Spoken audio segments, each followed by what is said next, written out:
एक ही सवाल है, जो मैग्नेमाइजेशन प्रोसेस है कहीं ना कहीं वो इम्पैक्ट हो रही है। There are several reasons behind this कि एक जो कॉन्ट्रैक्टर्स है वो ये बता रहे हैं कि कार्ड रिन्यूअल के लिए डीजी वेरिफिकेशन उनको करनी पड़ेगी। देखिए दूसरा लायबिलिटीज के हवाले से भी उनके सवालात है कि अभी तक वो क्लियर नहीं हुई। तीसरा कि यहाँ पर जो कॉन्ट्रैक्ट्स है वो एक ही को यानी कि एक बंदे को 20 कॉन्ट्रैक्ट्स दिए जा रहे हैं। मेरी जगह आप हों, अगर एक बंदा टेंडर डालता है, लोवेस्ट डालता है, वो 40 भी डाले, उसको 40 ही मिल जाए, क्या आप रोक सकते हैं? कभी कोई नहीं रोक पाएगा। अब लोग सुनिए ना, कॉम्पिटेंट इनकम्पिटेंट की बात नहीं होती। ठेकेदार टेंडर ई टेंडरिंग है, ई टेंडरिंग में कहीं चांस नहीं है। जो लोएस्ट आएगा, चाहे ए आए, बी आए, सी आए, डी आए। हाँ, ऐसे कोई टेंडरिंग में घोटाला है तो मुझे बोल दीजिए, मैं इंक्वायरी करूंगा, ऑफिसर के खिलाफ एक्शन लूंगा। जहां तक ई टेंडरिंग का ताल्लुक है, वहाँ बिल्कुल ट्रांसपेरेंसी है और वहाँ कोई गुंजाइश नहीं है कि किसी को आप मदद कर सकते हैं। एक चीज। दूसरा, आपने मैग्नेमाइजेशन की बात की कि डिले हो रही है, ये आपकी बात वाजिब है, क्योंकि इस बार जब हमने जम्मू से दरबार मूव हुआ था, अब हमें अप्रिशिएट करें हमें सरकार को कि हमारे डिपार्टमेंट को, हमने वहाँ अप्रैल में ही फाइल अप्रूव कर दी थी मैग्नेमाइजेशन की। पिछले साल हम लेट हो गए थे, जिस कारण काफ़ी पैसा हमारा सरेंडर हुआ था। इसलिए हमने पहले ही, इस बार ऑनरेबल सीएम साहब की डायरेक्शन थी और उसके मुताबिक हमने अप्रैल में जब वहाँ से दरबार मूव हुआ, हमने ये जो प्लान था पूरा मैग्नेमाइजेशन का कश्मीर का अप्रूव कर दिया था। लेकिन बैड लक, हमें नहीं पता था कि ये वार लग जाएगा। ईरान वाला जो वार हुआ उसके कारण रेट बढ़ गए, जिससे ठेकेदार नहीं माने। इस पे आपको पता है कि चीफ मिनिस्टर साहब ने 2 मीटिंग ले ली। एक मीटिंग अपने राब्ता में ली वहाँ ऑफिसर के साथ, उसके बाद एक मीटिंग ठेकेदारों के साथ भी हमने ली है। तो लिहाजा हम पूरा हमारा आपका कंसर्न बड़ा जेन्युइन है, जायज़ है, लेकिन सरकार की तरफ से कहीं देरी नहीं। बल्कि अब हालात हैं दुनिया के, उन हालातों के साथ तो अब हमारे हाथ तो है नहीं कि जंग हम रोकें और कहें जी हमने कश्मीर का मैग्नेमाइज हमारा रुक रहा है, हमारा मैग्नेमाइज रुक रहा है, वो तो हम उनको कह नहीं सकते।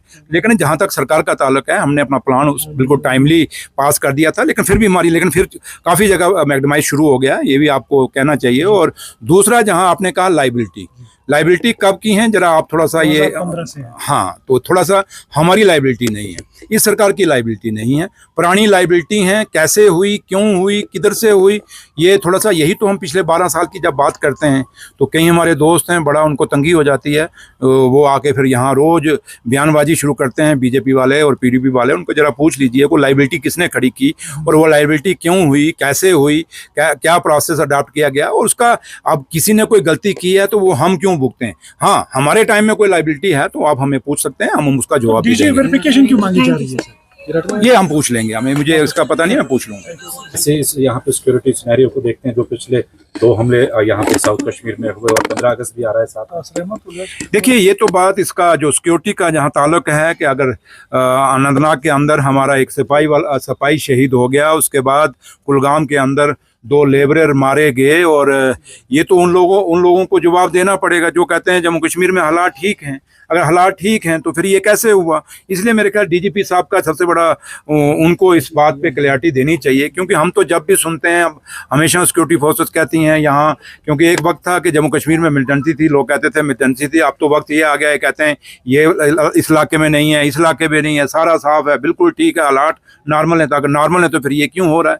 तो इसलिए ये एक सवाल आपका वाजिब है, और जो एजेंसीज, जो सिक्योरिटी एजेंसीज हैं, जो CID की एजेंसीज हैं, उनको भी जवाब देना पड़ेगा कि अगर आप लोग कहते हैं सारे हालात जम्मू कश्मीर के ठीक हैं तो ये हमले कैसे हो रहे हैं। ये एक आपका वाजिब सवाल है, और इसका जवाब, क्योंकि जम्मू कश्मीर सरकार के अंडर तो हमारे अंडर तो ये आती नहीं, सिक्योरिटी फोर्सेस आते नहीं हैं, और जिनके अंडर आते हैं उनको जवाब देना चाहिए और उनको बताना चाहिए कि ये हादसे कैसे हो रहे हैं। हम तो यही तो कह सकते हैं कि वो सुबह कब आएगी जिस दिन जम्मू कश्मीर में एक भी गोली नहीं चलेगी, और वो सुबह हम तो यही उम्मीद करते हैं कि जो कुलगाम में 2 लेबरर मारे गए, जो बेचारे में रोजी रोटी के लिए जम्मू कश्मीर में आए थे, या एक सिपाही हमारा जो अनंतनाग में शहीद हुआ है, हम यही दुआ करें कि रब यही हो कि ये आखिरी गोली हो, इसके बाद जम्मू कश्मीर में कोई गोली ना चले, हमारे कोई नाजायज़ लोग, चाहे सिक्योरिटी फोर्सेस के हैं, चाहे वो सिविलियन हैं, कोई भी ना मारा जाए, ये उम्मीद हम करते हैं। लेकिन सबसे बड़ा बात कि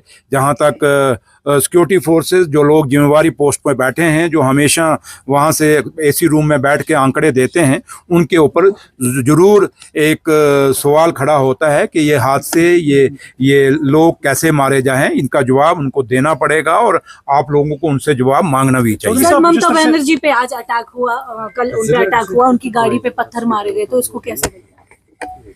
ये मेरे ख्याल अब बीजेपी के लोग कई एमएलए यहाँ घूमते हैं, कई लीडर उनके घूमते हैं, जरा उनको पूछ लीजिए कि क्या बाबा साहब भीमराव अंबेडकर ने यही जम्मू कश्मीर और यही हिंदुस्तान का ख्वाब देखा था? महात्मा गांधी जी ने क्या यही हिंदुस्तान का ख्वाब देखा था? राजगुरु सुखदेव, भगत सिंह, जिन्होंने 23 साल की उम्र में भगत सिंह फांसी पे चढ़ गया, लटक गया, क्या इसीलिए अपनी माओ ने अपने बच्चे कुर्बान किए थे कि आज़ादी के बाद किसी को बोलने का हक नहीं दिया जाएगा, किसी को अपनी बात रखने का हक नहीं दिया जाएगा? इसलिए ममता बनर्जी पे अटैक होना ये डेमोक्रेसी पे अटैक है। और बेशक चाहे वो लोग रूलिंग में हों या अपोजिशन हो, हर बंदे को अपना, और ये रूलिंग अपोजिशन तो अलग बात है, एक आम आदमी भी अगर अपनी बात रखता है तो उसको अपनी बात रखने का हक इस हिंदुस्तान में है। यही बाबा साहब भीमराव अंबेडकर ने हमारे आइन में हमें एक ताकत, हमें पावर दी है, और वो बात चाहे वो मीडिया है चाहे कोई भी है, उसको रखने का पूरा हक मिलना चाहिए। ये हमेशा हम कहते रहे हैं, और इसलिए मैं अपना ममता बनर्जी जी पे जो हुआ है उसको हम स्ट्रांगली कंडेम करते हैं।